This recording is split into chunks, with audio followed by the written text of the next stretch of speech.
बहुत समय पहले हिमगिरी नाम का एक सुंदर गांव था जो बर्फ से ढकी पहाड़ियों और हरे भरे जंगलों के बीच बसा हुआ था। इस गांव में एक छोटा लड़का रहता था जिसका नाम आर्यन था। आर्यन बहुत होशियार और मेहनती था, लेकिन उसकी एक कमजोरी थी, वह हर काम को टाल देता था। गांव में एक पवित्र झील थी जिसके किनारे एक प्राचीन घंटा घर खड़ा था। लोगों का मानना था कि इस घंटा घर में जादू था। जब सही समय पर घंटा बजाया जाता तो कोई भी इच्छा पूरी हो सकती थी, लेकिन अगर समय चूक गया तो घंटा केवल एक साधारण घंटा बनकर रह जाता। एक दिन आर्यन की माँ बीमार पड़ गई। गांव के वैद्य ने कहा, अगर हिमगिरी की जड़ी बूटी समय पर नहीं लाई गई तो तुम्हारी माँ ठीक नहीं हो पाएगी। आर्यन को तुरंत जंगल जाना था, लेकिन उसने सोचा थोड़ा आराम कर लूं, फिर चला जाऊंगा।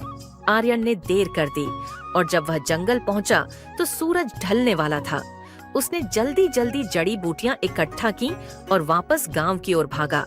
लेकिन जब वह गांव पहुंचा तो उसकी माँ की हालत और खराब हो चुकी थी। हड़बड़ाकर वह घंटा घर पहुंचा और घंटा बजाने लगा।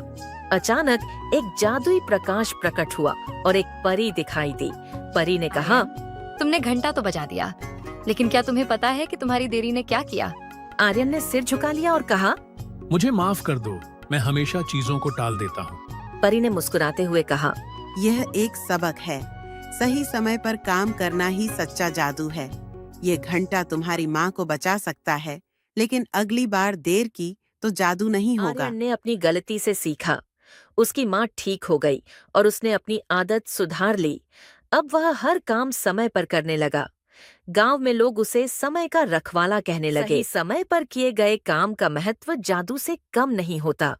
हर पल की कीमत समझो और उसे बेकार न जाने दो।